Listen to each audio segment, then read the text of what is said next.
Hey everybody, this is Rydo, and we're back to Pinball Arcade. So last time we played a lot of Jackpot.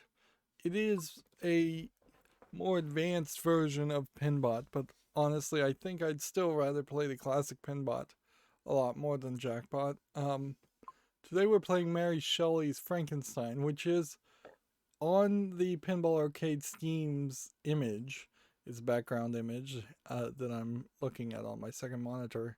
It is the most foremost listed table. Now, does that really mean anything? Not really, because I imagine Pinball Arcade really just lost the license to so many of the Williams and Stern and Bailey tables that they probably changed their art to list the few tables that they still have a license agreement with. In comparison, the other tables that are being displayed here are Big Shot, which that's pretty awful, Gladiators, which is pretty awful, the Phantom of the Opera, which that wasn't particularly a great table either, and perhaps the only one that might slightly be interesting, which is Black Hole, which I don't even see where Black Hole is.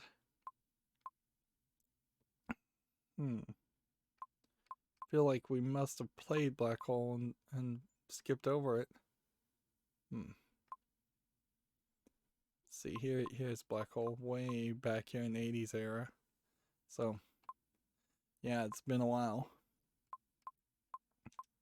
So this is a Stern table, and Stern is, I misspoke. Stern is the one company that Pinball Arcade, I think, still has some active licenses agreements with, whereas Williams, Bailey, Gottlieb, everybody else pretty much jumped ship to Pinball FX2, which became Pinball FX3, which now is on the cusp of being a reboot of Pinball FX.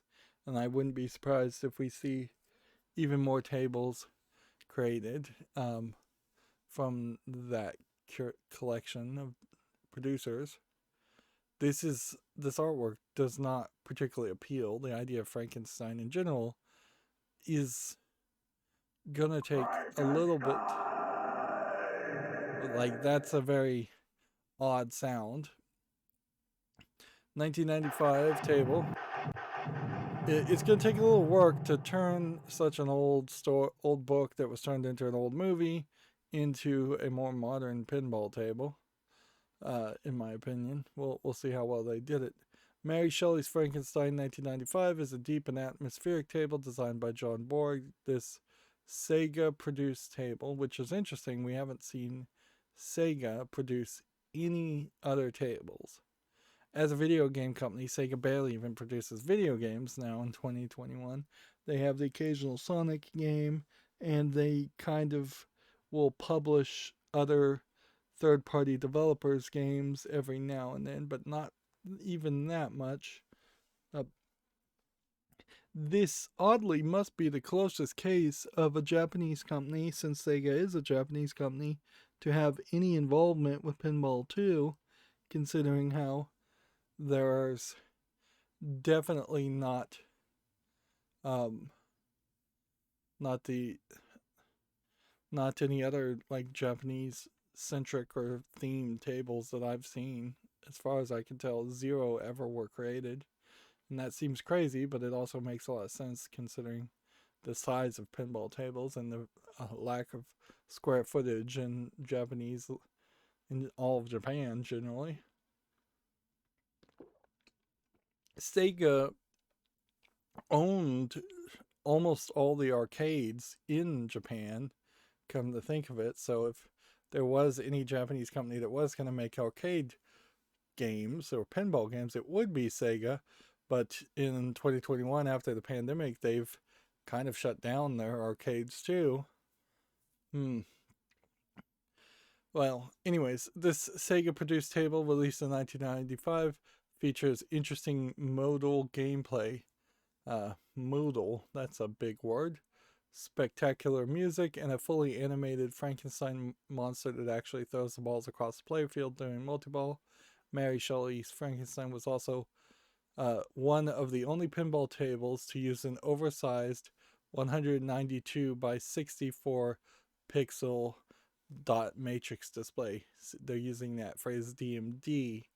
I talked in the last recording how there is a aftermarket product that replaces the DMDs with a color version of DMD. So I guess inherently that does mean that all the previous dot matrix displays were less than 192 by 64 pixels. It was probably somewhere closer to 128 by 64 pixels.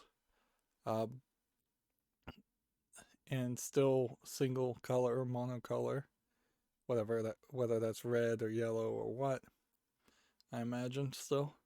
3,000 units of this table were produced. Incredibly small numbers. One of the things I can immediately see is that this looks dangerously close to being unrealistic. And like this was just CGI, and that the actual table didn't look this way.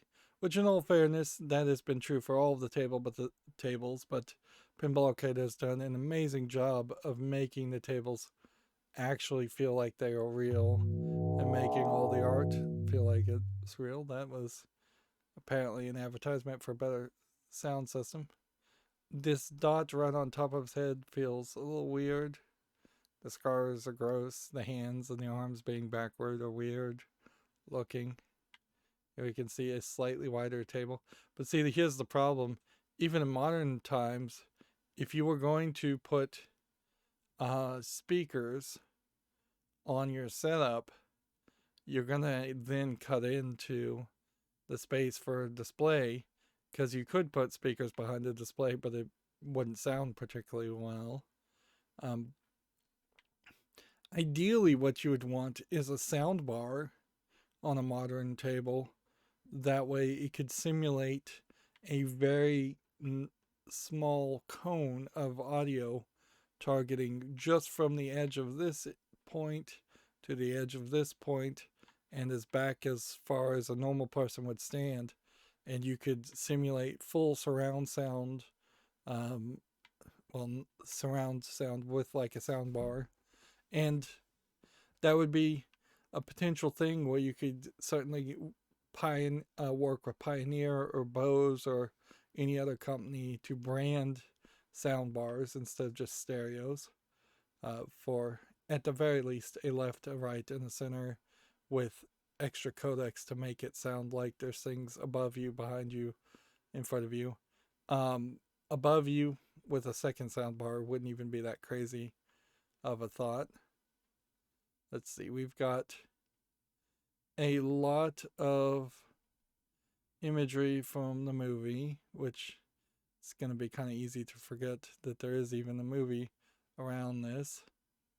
A lot of people that I don't really recognize. This guy looks like he's got his head... Yeah, this person's totally backwards and naked, so you're seeing their butt.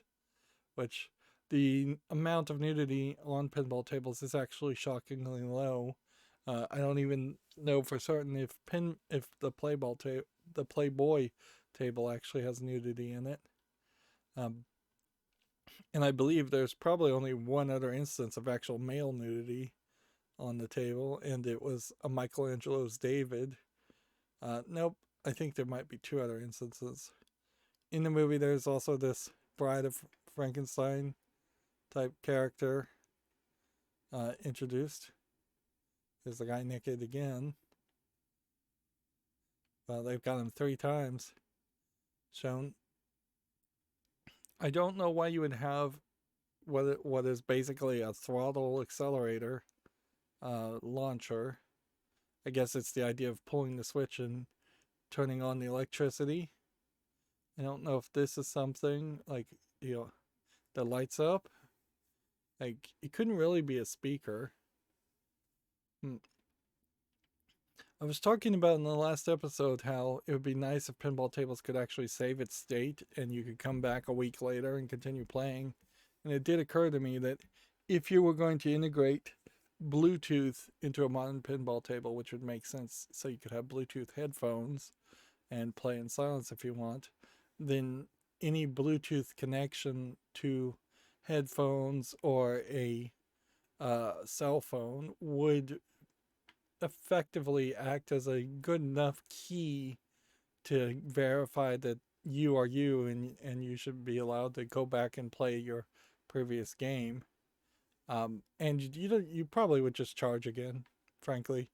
Um, that would be the way it would go, is that we'll charge you half price to continue a game, but you'll have to put in another quarter to start. And you would have to pull the triggers and hold the triggers to bring up like the status menu to save your game. And that after you click save, then all the flippers would stop working and the balls would drain. There's a lot of people displayed on this table from the movie, and inherently that's a problem with any table if you have to have watched the movie to really recognize it. Mary Shelley's Frankenstein is not something where I just would recognize everybody. I assume this is supposed to be Dr. Frankenstein, but I have no idea who the lady is that he seems to be dating. It seems like maybe the lady who he's dating at some point gets murdered and gets turned into Frankenstein's bride.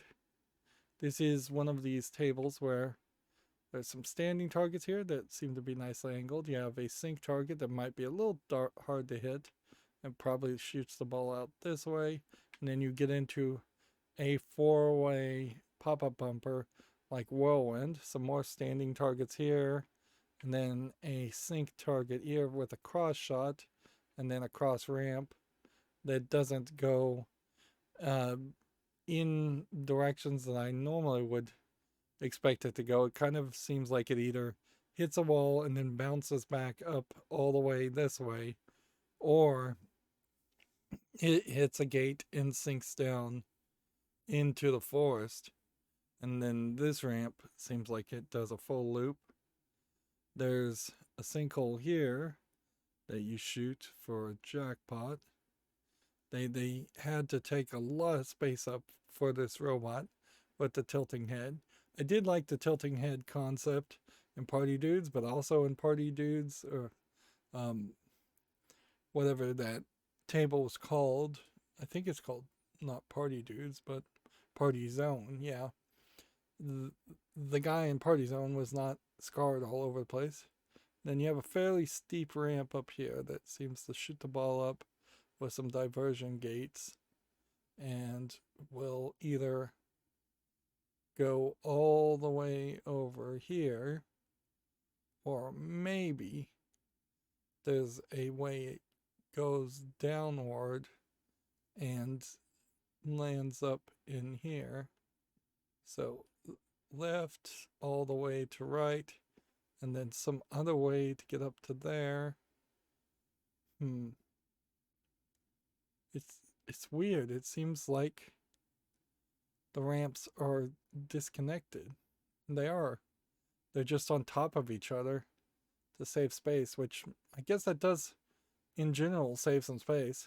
A weird wave upward, then downward to slow down the ball. So hitting the sinkhole locks it for multi-ball potentially and goes to the right.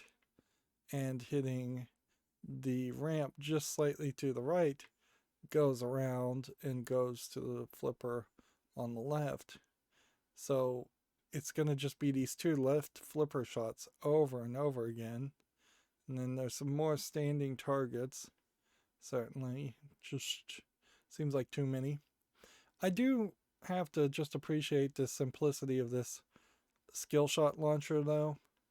Instead of it being, we've seen some other tables where you shoot the ball up and then it hits something and then it just immediately drains into the right in lane, and it barely has a reason for there to even be a launcher alley in the first place, and there's just really no skill shot that's like a normal skill shot. So if you can't get your skill shot to go all the way to the top of the table, which is ideally what you'd want to see happen, at the very least you could uh, have some targets and have it turn at an angle.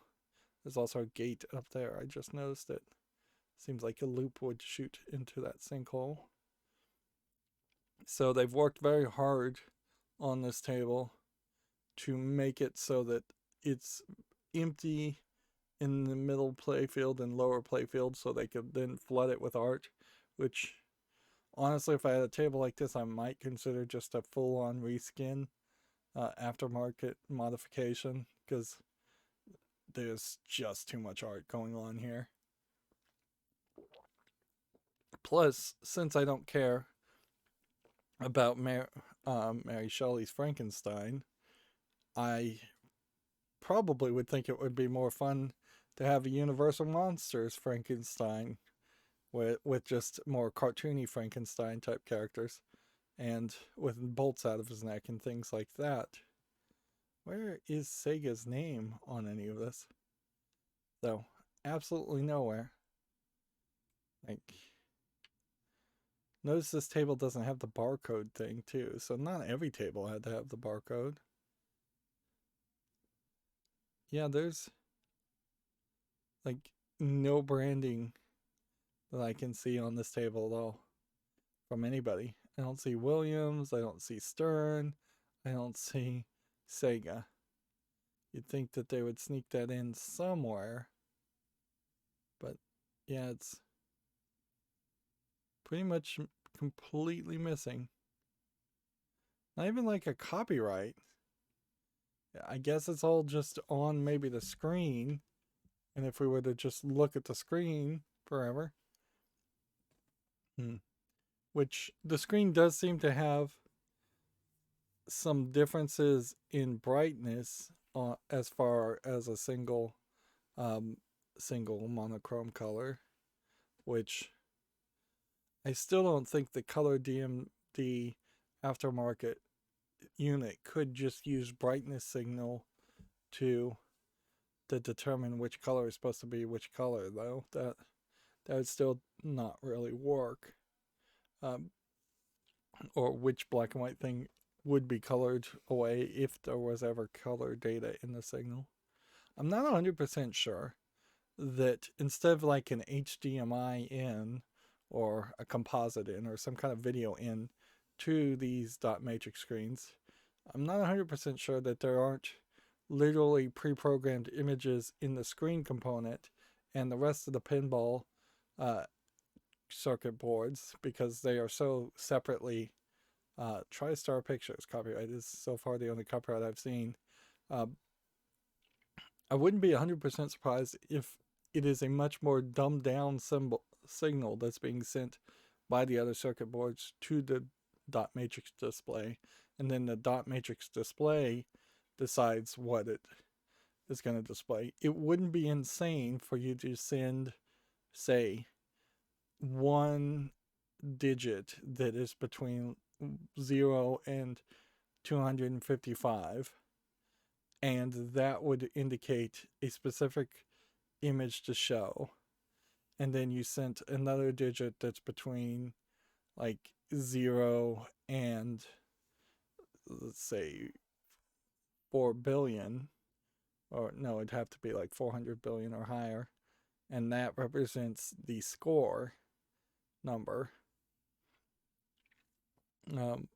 Yeah, that wouldn't be crazy if that was really how it was communicating, more than it directly saying draw the pixel in the top left on, then draw the next pixel to the right off, then on, then off, then on, then off, then on and off, which would be a more standard way of drawing a picture. Yeah. It's so weird that both Stern and Sega seem to be kind of not listed. Sega Pinball creates a monster hit. I really have to wonder how many Sega Pinball tables were actually made. Maybe there was more than one. That's the first one I've ever heard of. And this is covered all in Sega, so at some point Sega Pinball at least, must have been acquired by Stern for this license, because Stern is not mentioned at all. And see, that's about the most realistic depiction of the real world Frankenstein's monster. And it does look fairly similar to what's being depicted on the table. Although it is actually a little cartoony like everything else. So our goals for the standard goal would be to score 20 million skill shot, relight the alive kickback, activate Geneva Multiball, earn an extra ball, and start a creation scene. 20 minutes in, let's start playing. Or not, because the menu is so awkward, it decides half the time. That's super annoying.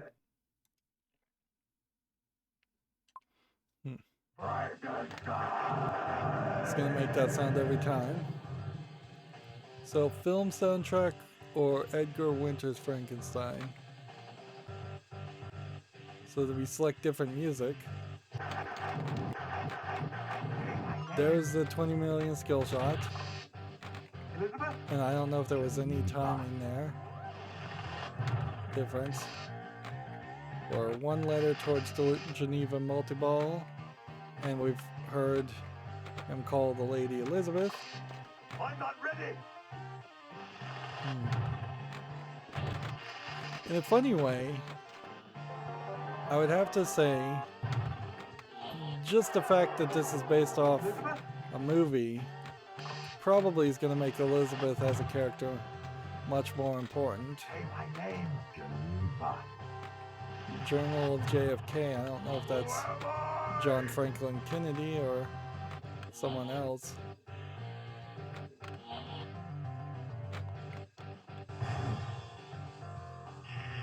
I don't know how JFK would connect to Frankenstein, since it happened, the story happens hundreds of years before that JFK would be alive. Oh, so this is just straight up a timer thing. Well, that's boring, because like you can get 20 million every single time if you just wait. And that doesn't feel so much like a skill shot as it does feel like a quick time event where you just have to hit the button at the right time.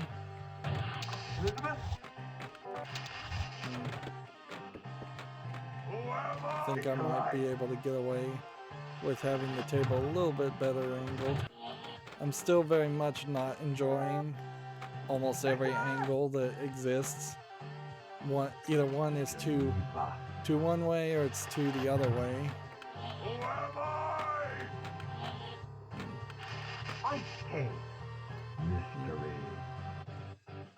The idea that there's an ice cave or that Geneva plays any role really highlights to me I have no idea what goes on in the story of Frankenstein, and I think that's true for most people. You have mad scientist that steals the bodies of people and sews them all together and creates a new creature. The creature is usually depicted sympathetically, as the villagers are incredibly frightened of it and chase it off with pitchforks, although there are also Frankenstein stories where Frankenstein's monster is just a ridiculous, brutal creature. So I just got 2 standard goals there in a row. That's, which feels like they shouldn't make the goals work that way.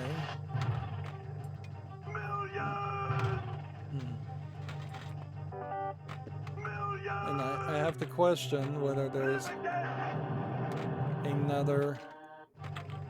It's alive. Alive. There's the alive kickback being relit. So this table seems like it's really easy. Although audio-wise, it feels like it can be super annoying sound-wise. No!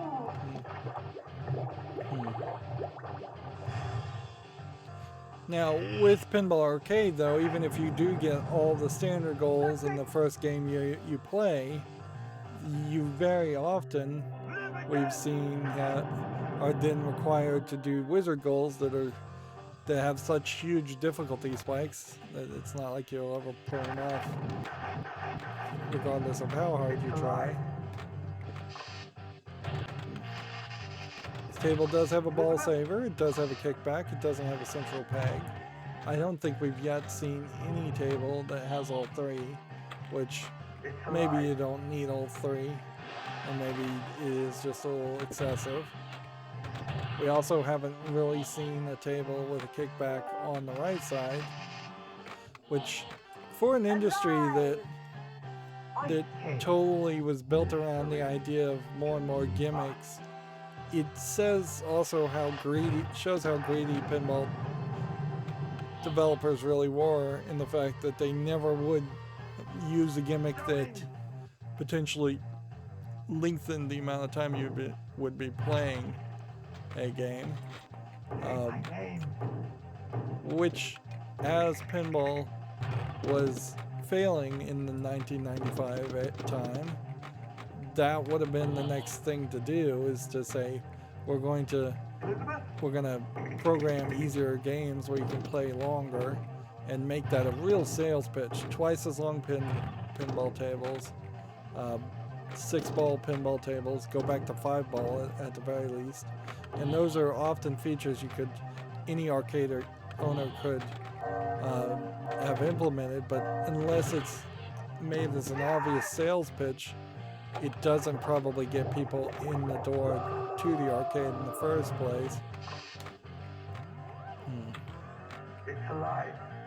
Like, it wasn't until arcades started establishing themselves as just all games on free play, included, and that was pinball and arcade games.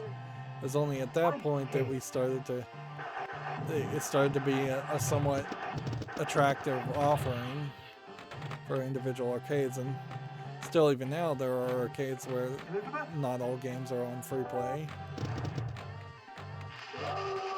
And by the time arcades got so desperate that they put all games on free play, the pinball was pretty much dead.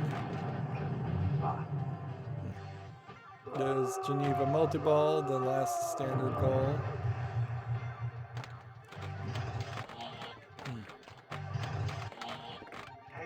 So this definitely is a table that has 2 or 3 different multi-ball modes, and the one where he holds the balls with his hands has yet to be activated, which might mean that it's particularly difficult to activate. Seems to scream Elizabeth way too much. This is a very screamy table as far as the audio.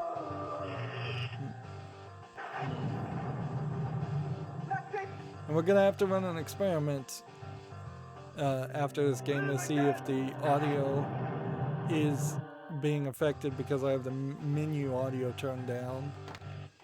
It doesn't sound like the audio is wrong, but I wouldn't be surprised if there is actually a portion of audio that's not playing.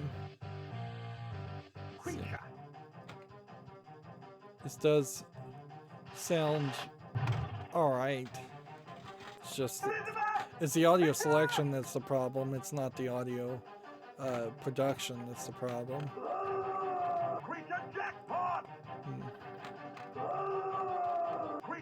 So it wants me to hit this shot several times, and it wants me to do it in a fairly short amount of time as the music is getting louder and louder. And yeah, they're calling him the creature instead of Frankenstein's monster, which may be exactly what was in Mary Shelley's book.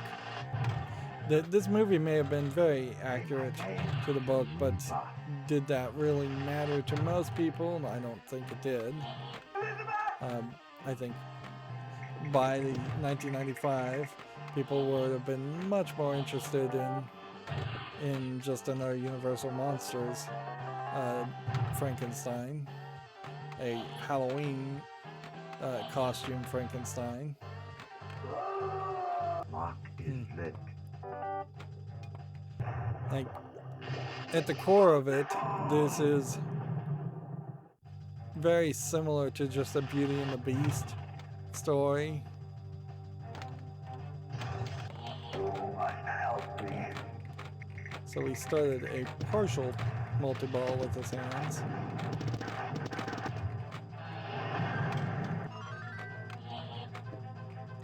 Now he's holding the ball. Help me. So I feel like the goal is probably to get both balls into his hands. Let's see if we pulled that off while we're activating other things. Nope, but we do have like a 3-ball multi-ball now.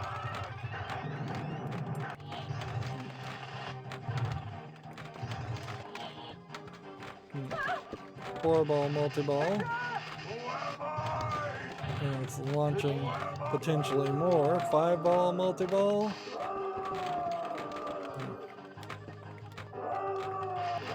Now at a certain point there's only so many balls in a pinball table. 4 or 5, maybe 6 at most. And depending on the table, the live tables may have only 2 or even 1. Some of the really old tables definitely had only 1 ball because they didn't really have any circuitry in them, and you could see them, see the drain in the gutter. Ice cave. We're just playing for score here and pride, because anything I accomplish at the moment doesn't go towards a wizard goal. That being said, I, in my first game, gotten up to like 11 billion, I think. 1,200,000,000. The highest score is 3,766,000,000, so there's definitely room for more score. The game seems to kind of slow down when it locks the ball there.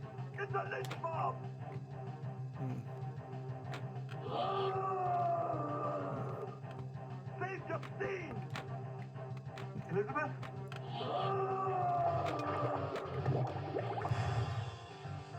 This table might be just a perfect example of why, even though a lot of lines of dialogue are nice when they're spoken, some events really should just be sound effects. All that I once loved lies in a shallow grave. Alright. So we'll go to game setup. No, we'll go to options and sound menu. And we'll turn up the menu music. And that does seem like that turned something else up that we weren't listening to. They want us to complete the corpse, score 350 million creature feature total, score 1 billion creation multi-ball total, score super jackpot, and score 150 million creature jackpot, which must be easier than a 1 billion creature multi-ball, because usually the way this works is that the most difficult thing is the bottom wizard goal. So once again, I'm going to choose Edgar Winter's Frankenstein as the audio. And we'll see if anything sounds different. You're well guarded. I'd say probably no. If anything, it feels ridiculous that there is menu music and table music playing over each other. It's just another example of Pinball Arcade really not polishing even the emulation right, because I imagine the actual tables did not play menu music and table music at the same time. If anything, there's kind of no reason for menu music to even exist as a concept. It should all be just table music, and if menu music was going to be anything, it should be a very generic Pinball Arcade theme, or integration with like Spotify or a radio station where you're listening to generic music. It's J-E-K, not J-F-K. I just reread the book.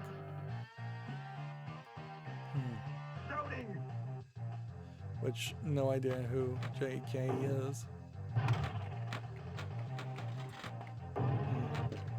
You see, in this image that's playing, it feels like that would be a video mode, and we've yet to see if there is a video mode in this table, where you would have the creature avoid having bricks thrown at him, but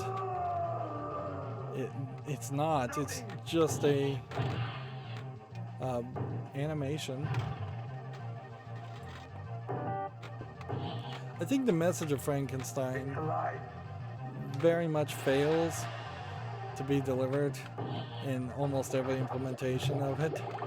Like, the idea is to not be cruel and ostracize people who look different, and not maybe mess with things that not try and create life, which that message in 2021 is pretty much lost and doesn't play,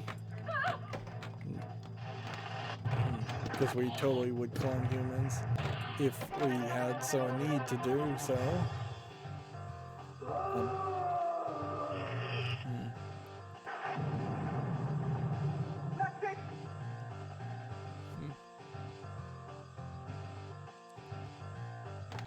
Honestly, when you think about pinball and how incredibly ambitious it is, any story that plays around the idea of don't be ambitious, don't push yourself so far that you do something nobody else has ever attempted, doesn't make any sense. That message is really just be content in your place and don't learn anything.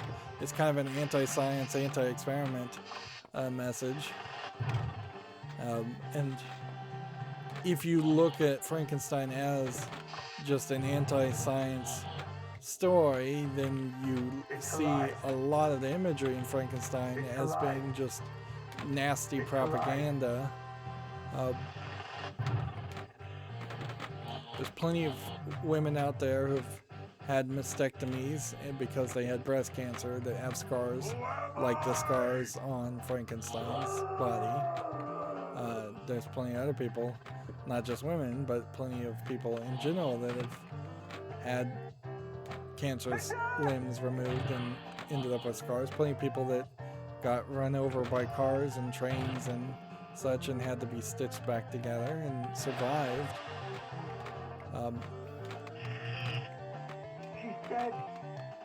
Nobody has bothered to try to make a completely new personality out of a construct of corpses, because that wouldn't work. Necrosis sets in almost instantaneously.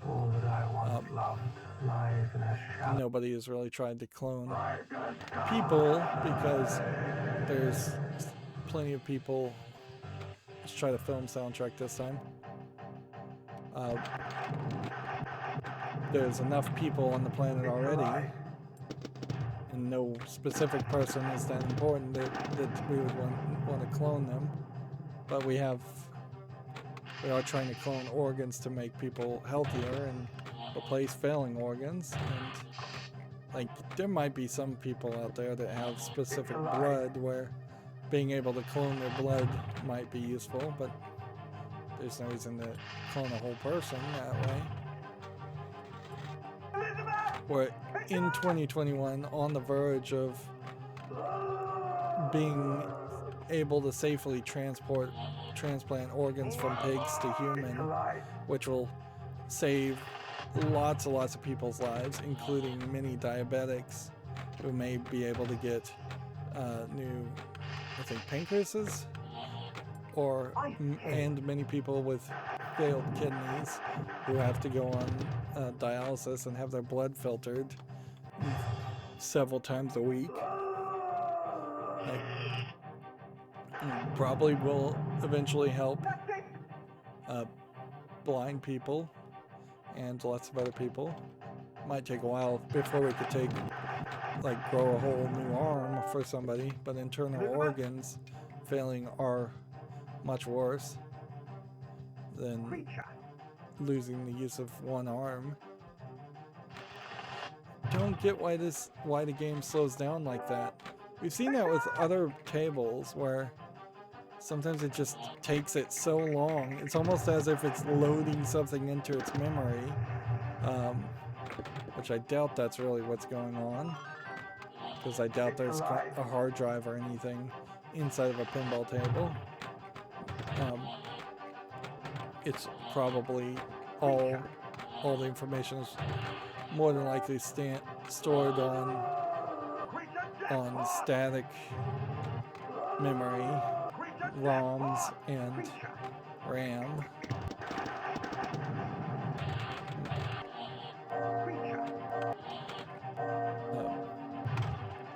Not even like SD cards or NVMe type storage that's more permanent. Geneva.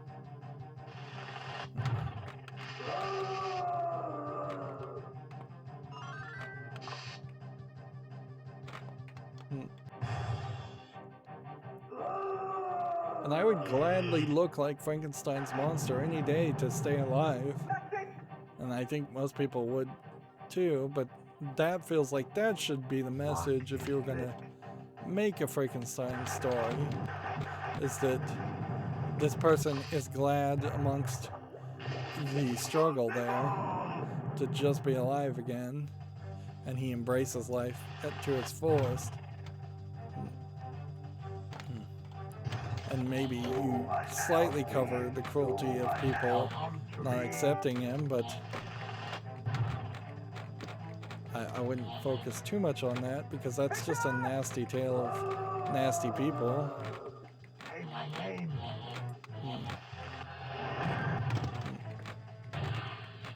Maybe you play a bigger moral dilemma and you show you have say a murderer, 6-ball multi-ball. Interesting, crazy. Yeah, if a murderer, confessed murderer, psychopath was given a second life, maybe then you could tell them interesting conflict there around why people would treat him badly and not give him a second chance, even though his body has given him a second chance. A 6-ball multi-ball like this really just highlights where the idea of having a 6-ball multi-ball doesn't really change the game much. You only have 2 eyes, so even in a 3-ball multi-ball, you are effectively only looking at 2 out of the 3 balls at any one instance. Adding 4 balls or 5 balls or 6 balls just adds more randomness, and it just leads to me and most players simply hitting the flippers wildly, which for this table I should probably be hitting the left flipper during multi-ball wildly, and the right flipper should be more methodic, so that I might get some cross shots with the upper right flipper.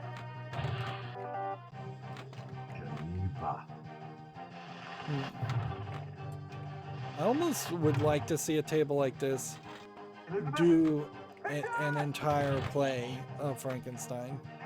Just a 2-hour experience of saying the dialogue instead of saying just key phrases. because these key phrases are very repetitive. But the real way to fix that would almost certainly be to just double the number of key phrases and do some editing as far as which phrases are being said. Mystery.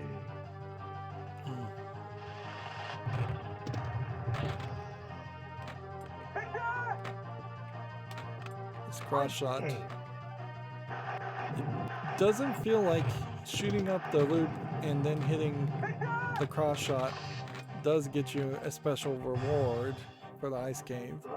And it doesn't seem like that cross shot actually ever does get the ball all the way to the top, which is weird because that feels like then there's no reason for there to even be a gate there, other than maybe they didn't want the ball to go the other way. It's alive. Elizabeth? It's alive. So maybe the shot is not the ice cave. Maybe the shot is the sarcophagus. That might be the case. I think Mary Shelley's Frankenstein also has a table. All that I once loved lies in a shallow grave. Probably it's not a very visual story, and so in the minds of people reading Frankenstein, I feel like you probably have a better image than what any movie could ever show. One of the creation scenes that can be completed is to collect a creation, to collect a letter in creation called Graveyard. Graveyard is lit, collecting all the letters. In Frankenstein activates that mode. Graveyard has a 30-second timer. While the timer is activated, the goal is to collect 6 body parts. Collect each of the 2 arms by shooting the Geneva scoop 2 times. And then collect each of the 2 legs by shooting the North Pole 2 times. Collect the torso by shooting the sarcophagus. And collect the head by shooting the ice cave. Each collected body part scores 30 million. Collecting all 6 parts scores an additional 30 million and collects a letter in creation. Graveyard ends once you collect all 6 body parts or the timer expires. Another way to end Graveyard is to activate Creature 2 Ball while the Graveyard is activated. This collects head, torso, 1 arm, and 1 leg of the corpse. Interesting, that means if you've collected 1 arm and 1 leg before activating Creature 2 Ball, it completes the corpse and collects a letter in creation. Interesting. Geneva Multiball cannot be activated during Graveyard. Creation Multiball is the reward for playing all 8 creation scenes. The previous 9 chapters give details to Alan activating and playing each of the creation scenes. After all 8 creation scenes ends, all the creation scene lamps will flash. Collecting all the letters of Frankenstein at that point activates the Creation Multiball. Creation Multiball is a 6-ball multiball that lasts for 60 seconds. Any ball that drains automatically relaunches. Super kickback is turned on. Okay.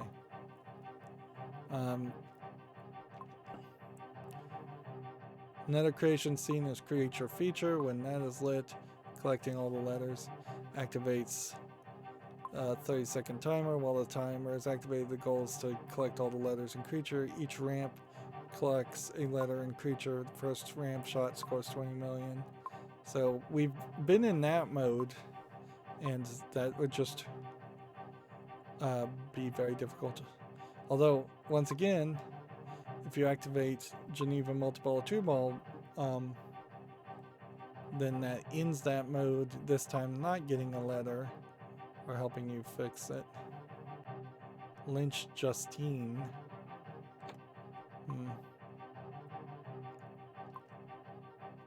Creature Multiball is one of the rewards for one of the 8 scenes. The previous 9 details, blah blah blah. After the 8th scene ends, all the creatures lamp, blah blah blah blah blah blah. 100 million points. When Creature Multiball begins, it awards 100 million points times the number of creation letters collected. If all the creation letters in creation have been collected, it awards 1 billion points. Ah, okay. So each of these are stacking on top of each other. If you get this, you've got that and that. Super jackpot. Let's see. To activate creature multi-ball, which seems to be helpful, first lock 2 balls by completing the number of ramp shots. So you're going to have to get really good at hitting the ramp shots. The first multi-ball requires 4 ramp shots to lock 2 balls. Once 2 balls are locked, shoot the right orbit or the North Pole to activate 2-ball creature multi-ball. Activating creature multi-ball while a creation scene is active immediately ends the creation scene, and in most cases awards a letter in creation, but not always. Further chapters for more details. During creature 2-ball multi-ball, the first goal is to lock the ball at the North Ball. This scores 20 million and then activates a decreasing jackpot on the display starting at 69 million points. While the jackpot is decreasing, each hit on the pop-up bumper increases the value by 1 million points. Before the jackpot value decreases to 30 million points, shoot the ramp, North Pole, sarcophagus, or Geneva scoop to stop the decreasing jackpot and activate creature multi-ball. The first number in the resulting jackpot value sets the number of balls that you get for this mode, which means it could be 6, or it could be 5, or it could be 4, or it could be 3. If you fail to activate creature multi-ball before the jackpot value decreases to 30,000, the lock ball is released and you must relock the ball at the North Pole to try again. Once creature multi-ball starts, the goals to complete the Frankenstein targets and score 2 jackpots. The jackpot lights at the ramp and the left orbit. The jackpot starts at a value set when the creature multi-ball was activated. So you really want to get it at that 69 million because that's going to drastically change how much you get per jackpot. Each completed Frankenstein target increases the jackpot value by 2 million, which doesn't seem like a lot. Completing all the Frankenstein targets increases it by 20 million, still doesn't feel like a lot. The lit jackpots can be moved between the left orbit and Ice Cave, North Pole, and the ramp by hitting the move jackpot target, which is, I guess, that. Scoring both jackpots relaunches another ball if you currently have less than 6 balls in play. Once both jackpots are scored and all of the Frankenstein targets are completed, the ramp lights for creature jackpot worth 100 million. While this is lit, each spin of the Ingolstadt spinner, that's a weird name, increases the creature jackpot by 1 million. Shooting the ramp to score the creature jackpot. Once this is scored, shoot the sarcophagus to light moving super jackpot at the left orbit. Once this is lit, it next moves to the next jackpot spot every few seconds. The moving super jackpot can be lit at the left orb, Ice Cave, North Pole, or the ramp. Shooting the lit shot to score super jackpot is worth 250 million. Once the super jackpot is scored, it can be restarted. You can restart the process of scoring jackpots, creature jackpots, and super jackpots. The only difference is you have to score 4 regular jackpots instead of 2 to relight the ramp for a creature jackpot. Creature multi-ball ends once you're down to 1 ball. If you fail to score at least 1 jackpot before the ball is drained, use the North Pole lights for 15 seconds to relight it. Okay. That's a lot. So how do you get the 150 million creature multi-ball?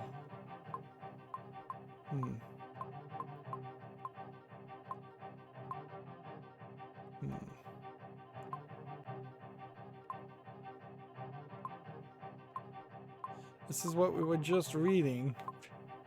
So basically, if you do one, you probably will do the other.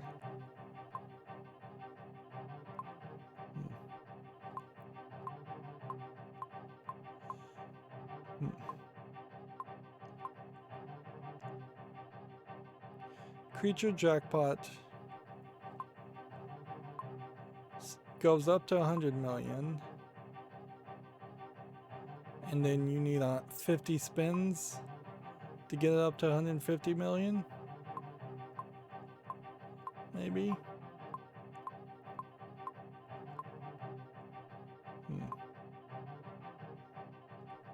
The super jackpot is worth 250 million.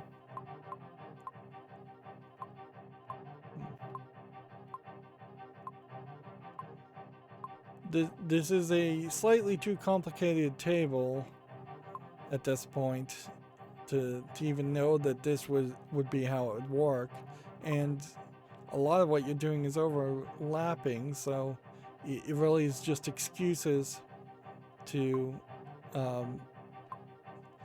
give really high scores and move the score creep up higher. It's like 200 more parts of the instructions there. Let's just get back into a game. I think that's about, it's going to be about as good as it can be. So if I don't choose either and I just launch, I think it stays with the default movie score. I bet this is probably one of the last movies too that potentially had two different scores, or people even really would be interested in talking about the score of a movie, where the Marvel movies in particular became notorious for kind of sounding all the same, and the music's not bad, but it's not new custom music that you've never heard of. It's not something you would want to go and buy a soundtrack for. Compared to, say, I guess the first Star Wars music was unique, but then many other Star Wars movies just use the exact same kind of sound and copy and paste old Star Wars music for new scenes.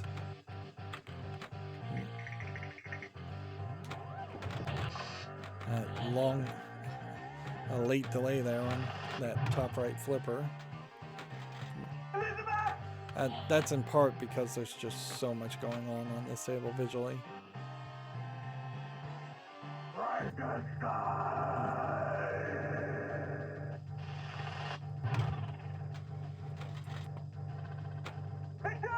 Who am I?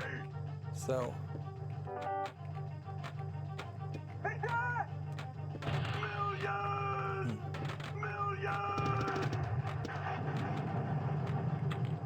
I guess at the moment, what we're trying to do is hit all the blinking Frankenstein lights, which there's just a ton of that. Frankenstein is a long word.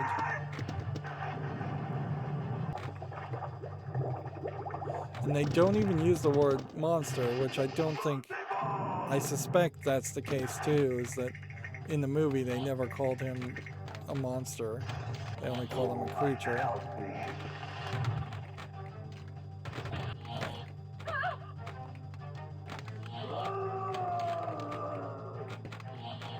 And Elizabeth, as a character, seems to barely get 2 lines of dialogue, and it's just gasps. So if she played any specific role, which it would feel like she would play a specific role, she's just directly in center stage of the lower playfield art. She should be able to give say something more. I feel like Frankenstein as a story probably is much more of a philosophical, let's talk about what you're doing, let's think about what's going on story, instead of just a dumb action movie.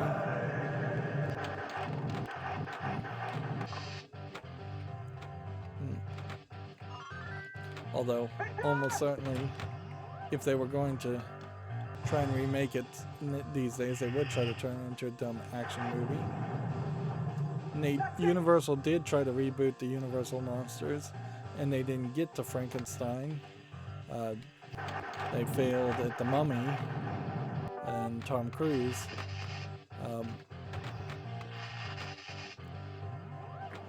And frankly, a lot of the Universal monsters don't really work for full movies. Who am I? Geneva.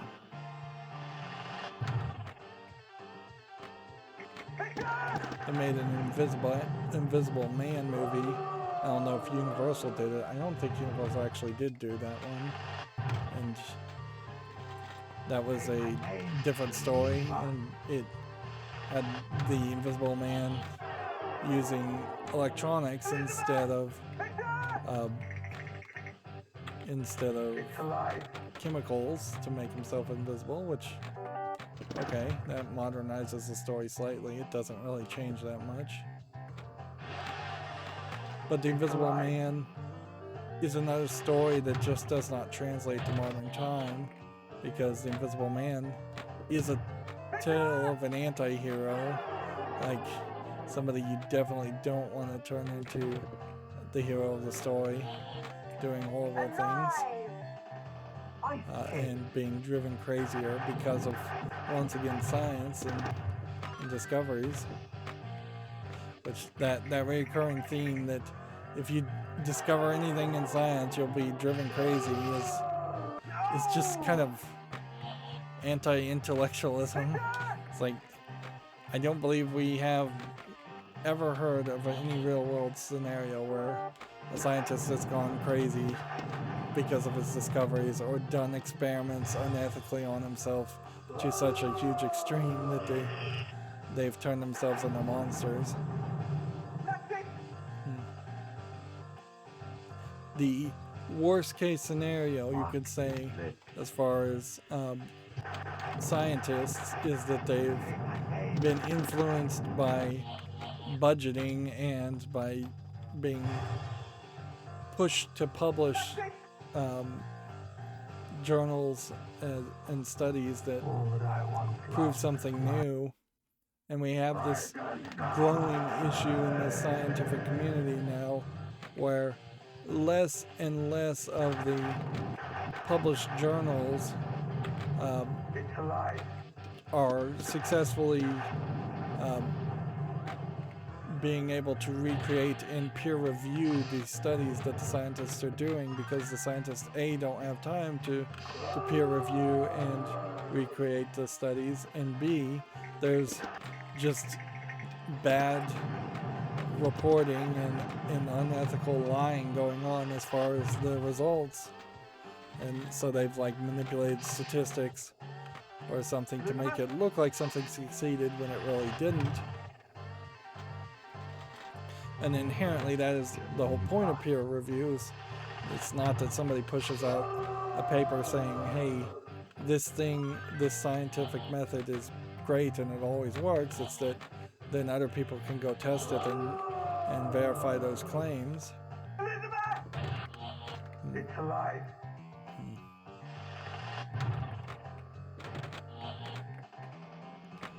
And so I don't know how you would tell a modern tale like that, where you would have a Frankenstein scientist potentially do something unethical and fraudulent and end up with a Frankenstein monster.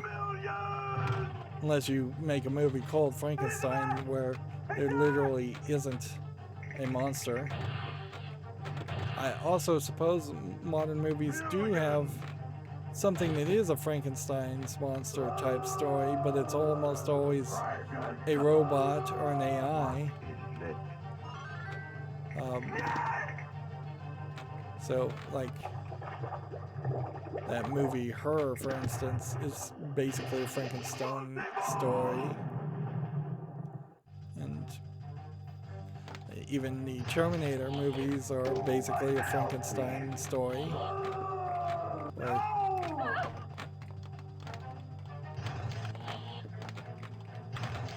It's alive. Well, the game apparently decided to take pity on me and let the 2-ball multi-ball continue. It's alive. Alive! That jackpot's about to end.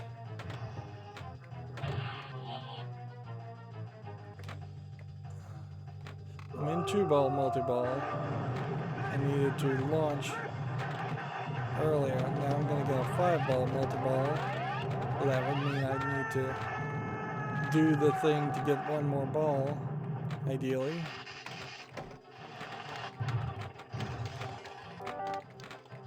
It's a little too easy to start these multi-balls, and a little too difficult to actually start the creature scenes, when I feel like it should be the exact opposite of that. Plus, once you're in the 6-ball multi-ball,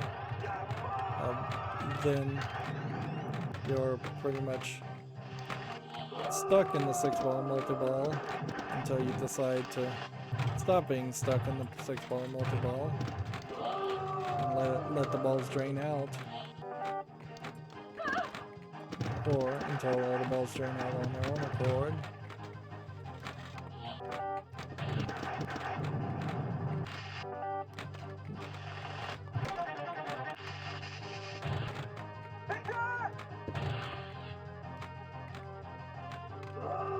This really is just one of those tables though where I don't think I can actually accomplish everything it wants to accomplish.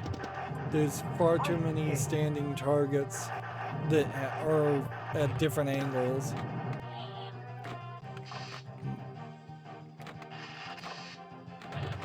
The far right ones in particular would be very difficult for me to pull off. But honestly, I may just get annoyed by the audio before that would happen.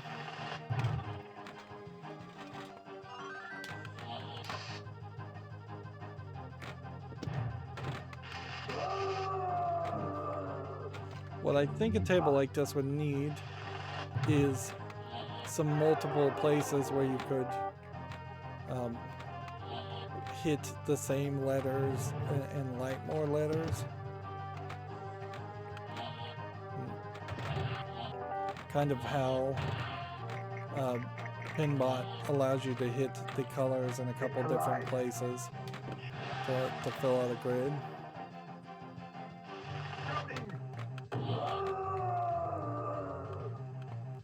So this really would just be a table that I would rethink heavily as far as why there's so many standing targets instead of something else.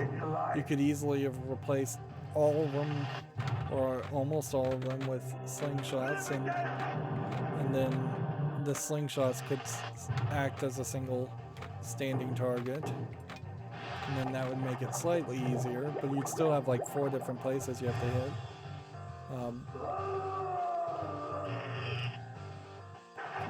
This just feels like a table designer who was obsessed with slingshots. Not slingshot standing targets.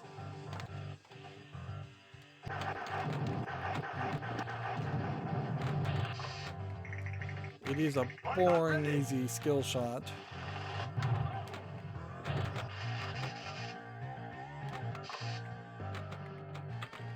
It's alive. Alive! Ice cave. Mystery. Yeah, the ice cave would have to have a option that you get more often that would equate to filling and spelling Frankenstein completely, or hitting the Geneva or the North Pole should equate to lighting a letter also. It wouldn't be crazy if everything you did lit one letter in Frankenstein, so it's 7 hits, pretty much guaranteed that you would start a creature feature.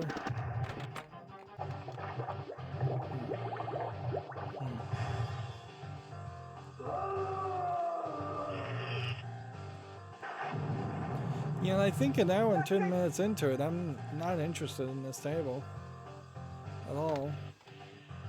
Yeah, I'm done with this table. It doesn't really feel like it's got any new gimmick to it. The idea of throwing balls down the table, he's got magnets in his hands. He's not really throwing them down the table like super fast. And so that's kind of the only gimmick that is here.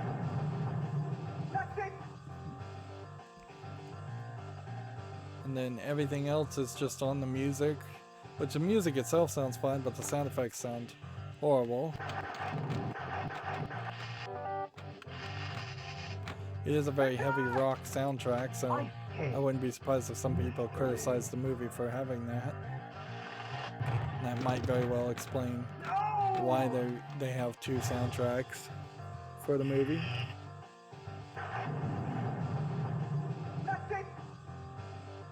I would have much preferred a Frankenstein's monster's head with a magnet on one bolt on the neck and a magnet on the other bolt on the neck, and then when you locked, that would be how you locked the multi-ball, and then maybe the head would spin around or do something else, but maybe not. I wonder if there was a different Frankenstein themed table. And we'll look in here and see if there's anything there.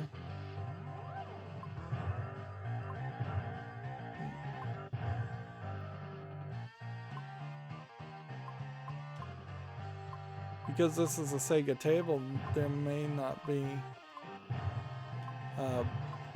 much anything you can really do. Laser kick test, switch test, active switch test.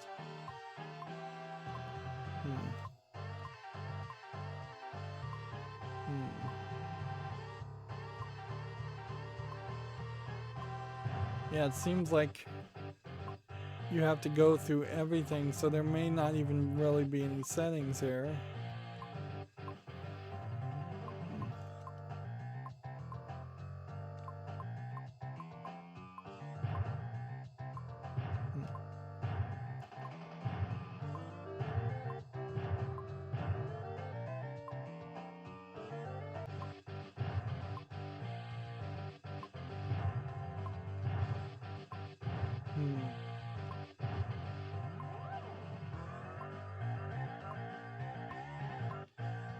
Yeah, I don't think there's any settings there at all.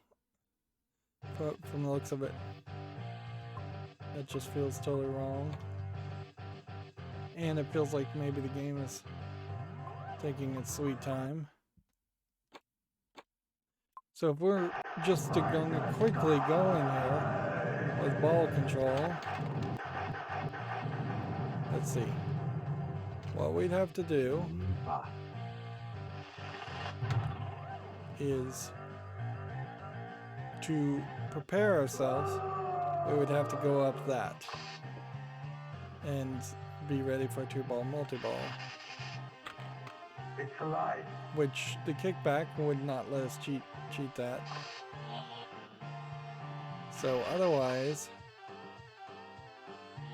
I'm gonna have to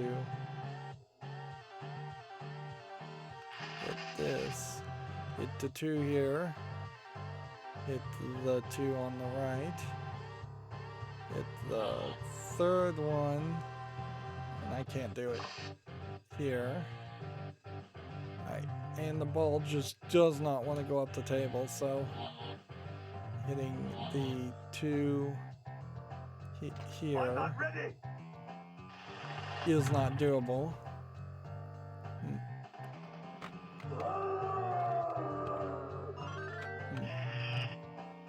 So I think that spelled Frankenstein. I'm not ready. Million.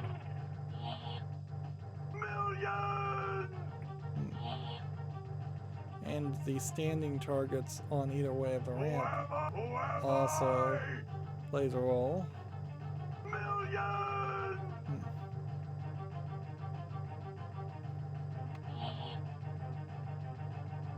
If we're supposed to be hitting all these flashing targets, does that mean that fixes everything? If we hit all the flashing targets? Nope.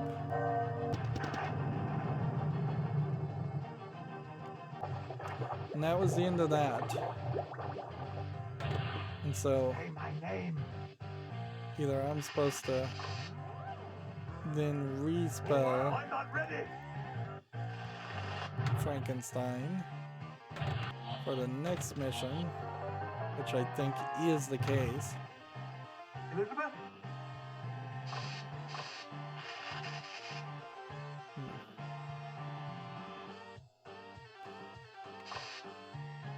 Well, some of these letters are lit already. Doesn't seem like I actually hit them. But the ball control is so bad. There we go. All the way up. There we go. Who am I? Creature. So all I can do now, though, is try and hit the loop. And that's the second mission.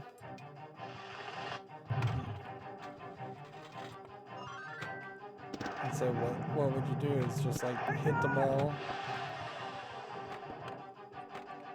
Like try and flip the ball to the left flipper.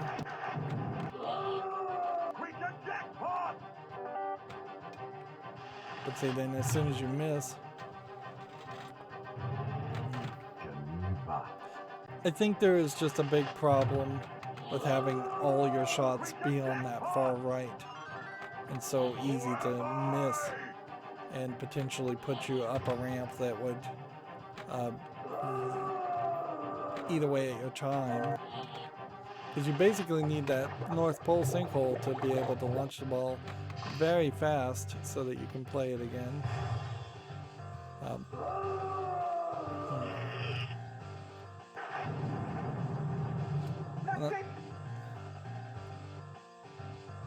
See, that's ball one on accident.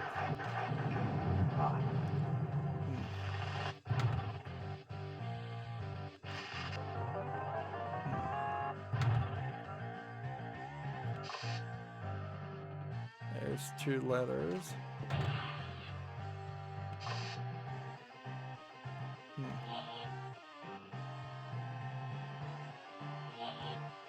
They could at least do you the kindness of having you, if you hit one, it lights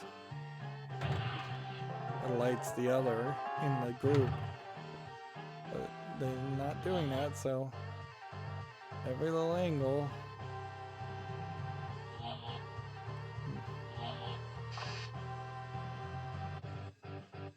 Yeah, the lights between the ramps don't seem like they ever actually have to be hit.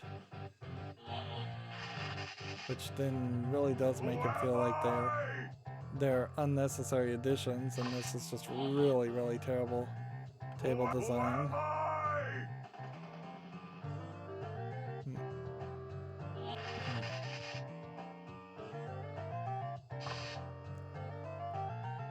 Alright, so where's the last Frankenstein thing that needs to be hit?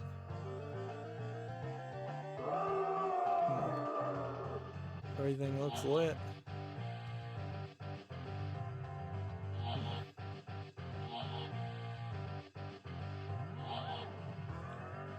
Interesting. Arcade. Extra ball is lit. Shouting.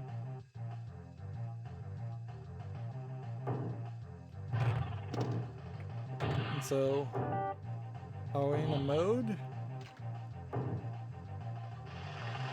when we do this? Is this one of the creature features? I don't know. Live again. I don't think it is.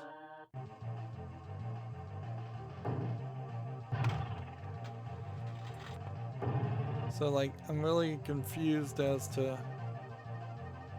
are we back to lighting up Frankenstein?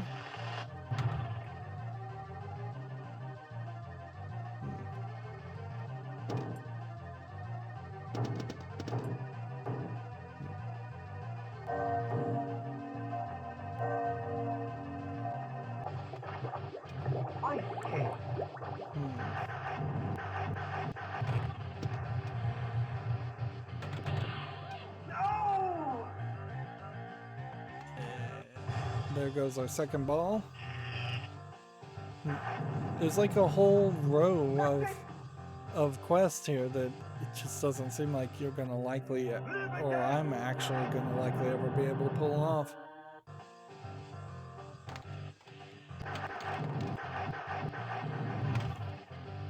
This is one of those tables that would benefit greatly from just letting you start a new mission at the beginning of the game, like Star Trek The Next Generation. You can either have a skill shot or lock a multi-ball, or light the locklet for multi-ball, or you can start a mission.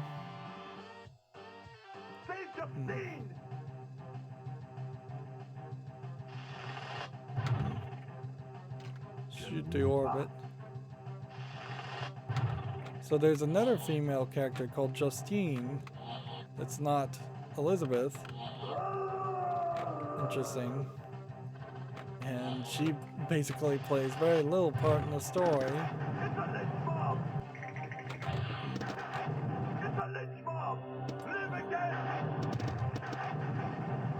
It's too easy to get extra balls. Fairly obviously. The irony here is I'll probably get like a left lane shot up the ramp and maybe start the 2-ball multi-ball. And that might be bad.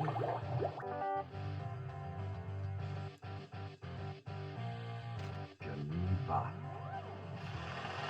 So yeah, we're slowly It's alive. making progress through all the different scenes that I imagine most players would never see. Hey, mystery. Geneva. Might as well play the Geneva Multiball just the regular way,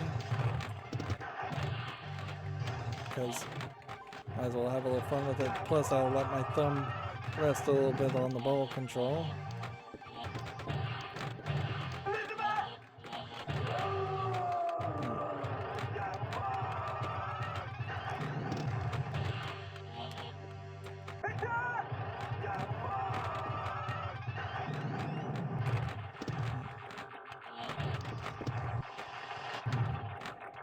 All I want to be careful about is not draining one ball and then the second ball all at the same time, which often does happen with multi-ball. There we go. Alright, we're back into regular play now. Geneva.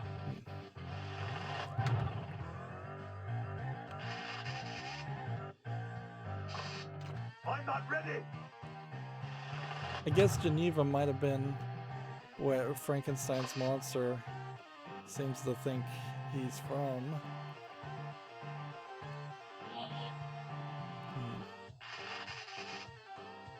You could make a Frankenstein movie where somebody put half the brain of a person into the brain of another person, and then they had the memories or personality of someone else.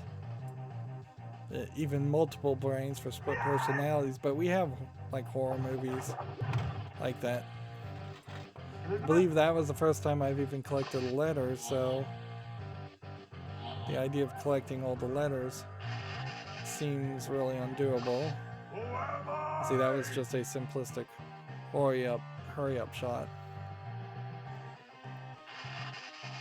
So that they're kind of running out of ideas once they get past that first half of missions.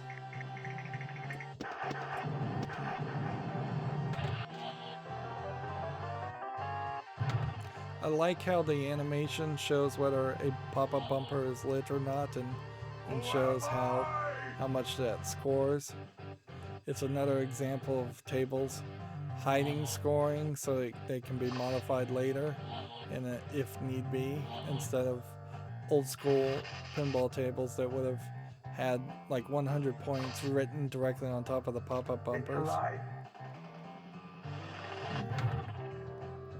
See, that should have started a new mission, but actually I do have to hit this one on the edge of the ramp.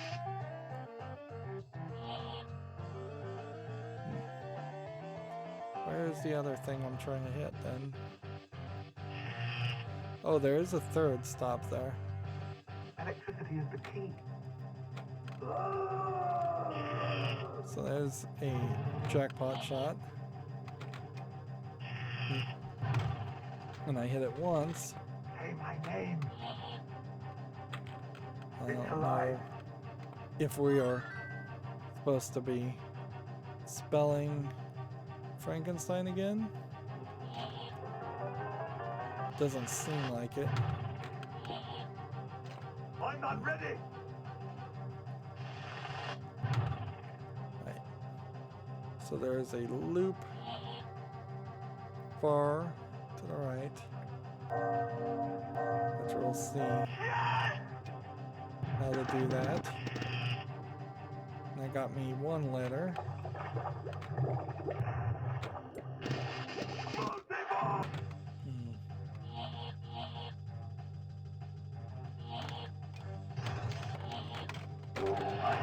We're now into 2-ball multi-ball, which I don't think will let me do anything else until I'm done with 2-ball multi-ball, so.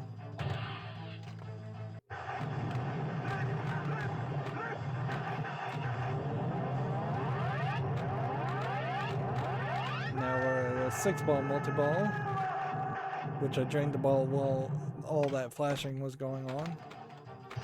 But that shouldn't be a big deal. Alive!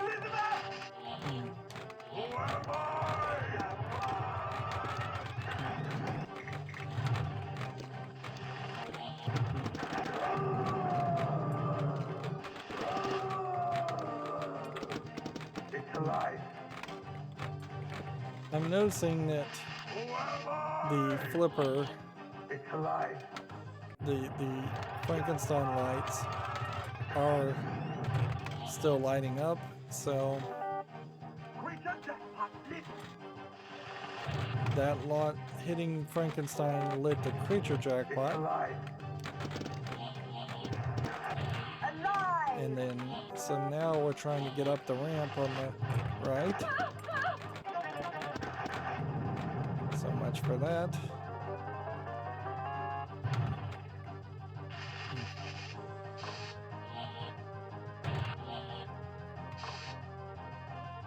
Come on,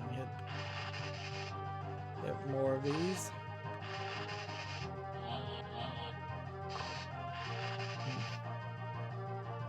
We have to hit both of those.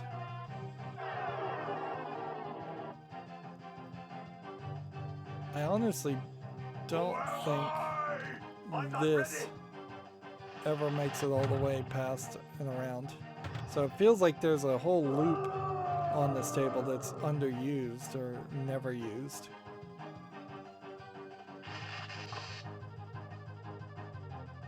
Alright. Hit that. So jackpot's lit. Graveyard. And now we've got a leg.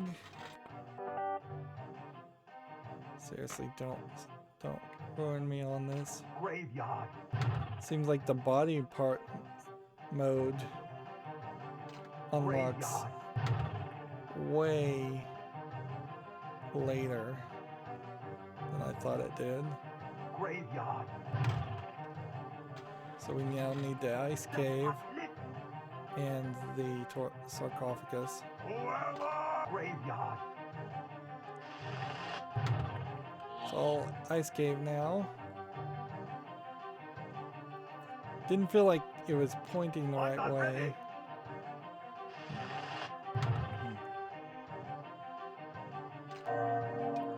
Graveyard. There we go. So we completed the whole body, which that's a big wizard goal. Spelled creation. That's like the second to last thing that you can pull off, assuming that these all always unlock in the same mode, which it seems like they kind of do.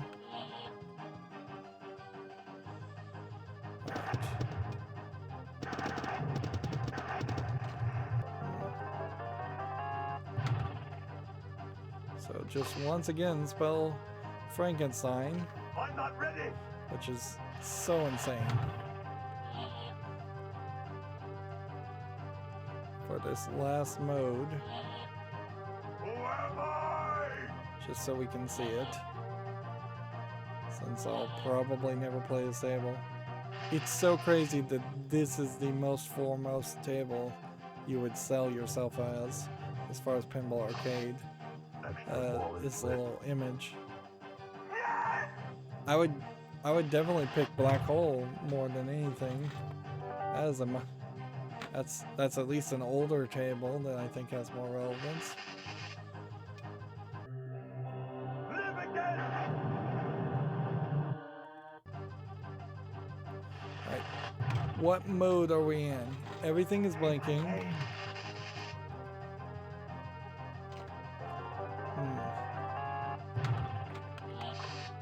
So are we just trying to spell Frankenstein one more time? Or have we simply accomplished what we're supposed to accomplish? I see a blue bumper is blinking back there, so maybe I'm supposed to just hit the blue bumper.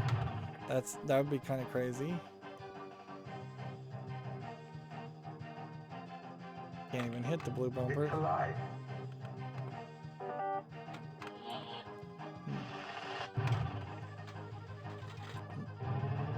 Geneva.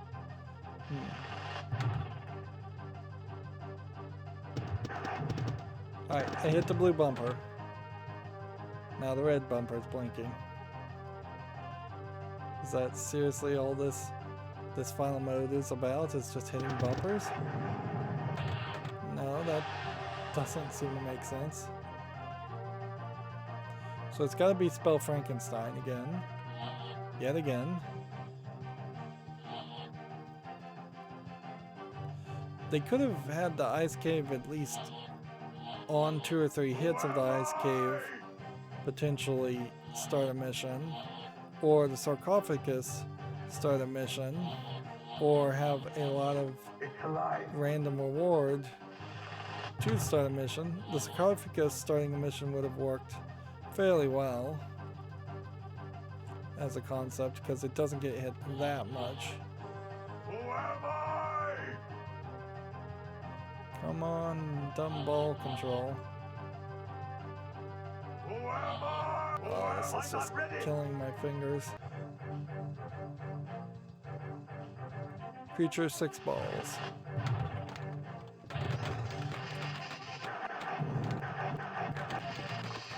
Well, I did something to start a creature multiball, so we'll just enjoy that while we play.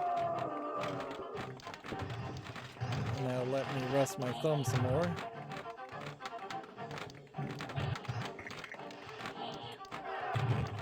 It's alive.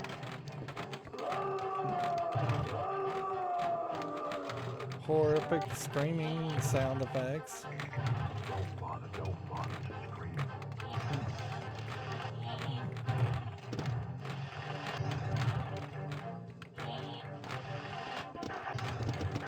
I feel like Mary Shelley's Frankenstein was a movie that didn't want to be about Frankenstein at all, and they just had the license and somebody wanted to make a movie, so, or do something completely different. And thus they put the Mary Shelley's name over it. It's not uncommon to hear about movies that were completely added and changed in editing to be something completely different. Like the second Saw movie, for instance, was not a Saw movie, and they just recut it and edited it to be a Saw movie. Originally it wasn't a Saw movie.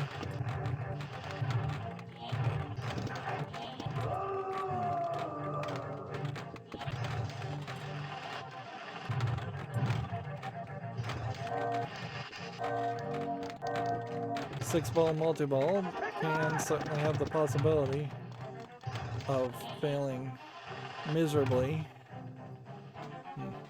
And all the balls are just draining now, so I guess I ran out of time. And then I auto-launched that where I feel like at a certain point you deserve a break. But yeah, I guess that's what happens when you go all the way around, is you get that special 6-ball multi-ball. And then you're just back to square one of having to spell Frankenstein multiple times. And I just have no desire to do that. I really have no desire to play this table.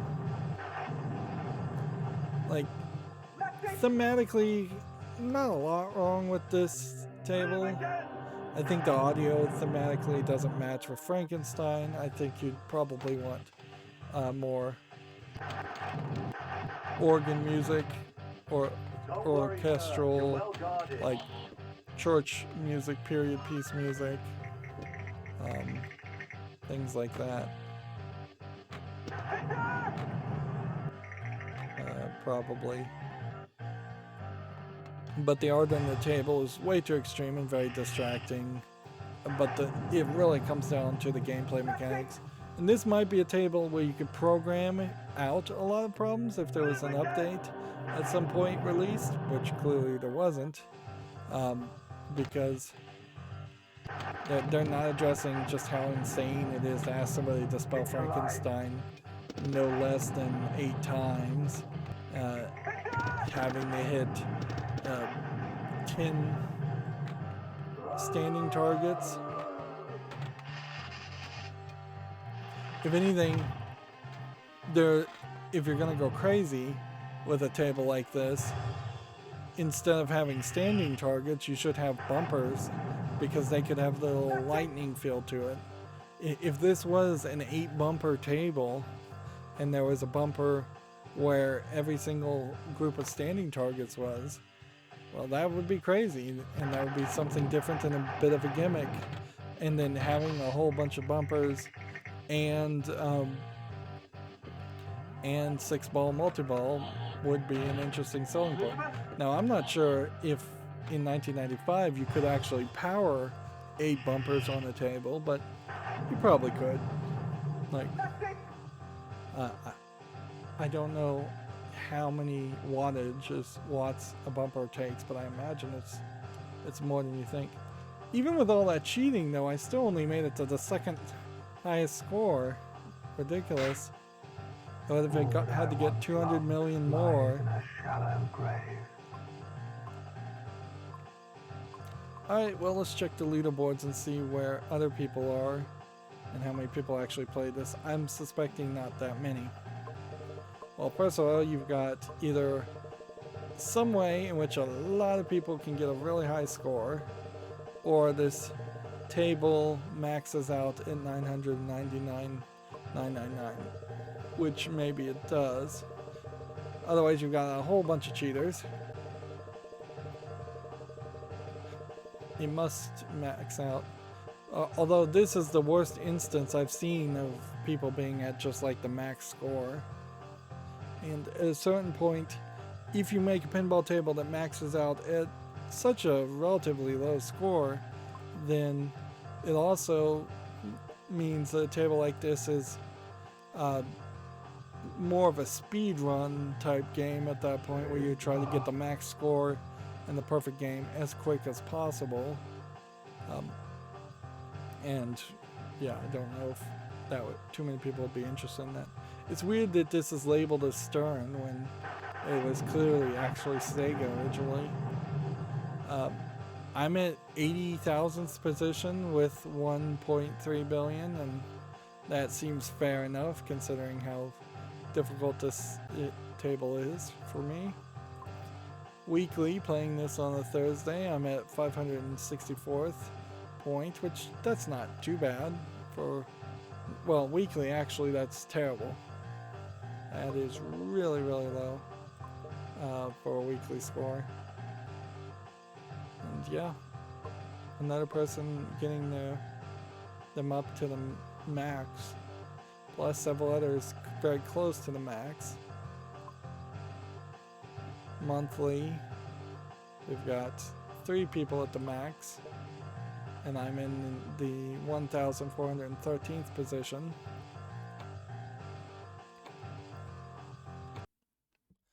Alright, well that's Frankenstein.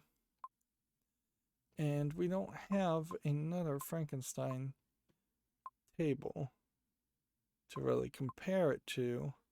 The biggest comparison would be Class of 1812, I believe, may have a Frankenstein-like character, but I don't know if it really even does. Let's just quickly look at the table art here. Yeah, here you've got your goofy Frankenstein guy. And honestly, this is much more my speed as far as a monster story. Is wrapping monsters.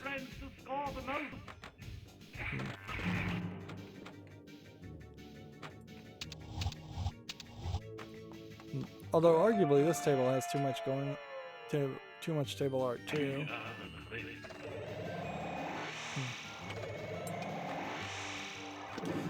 See, if this wasn't a Gottlieb table, this probably would have gotten a remake or a spiritual successor, sequel, and that probably would have helped it quite a bit, because an LCD screen, a dot matrix screen, would let them show off more visuals, and a second pass at some of these concepts would probably work a lot better.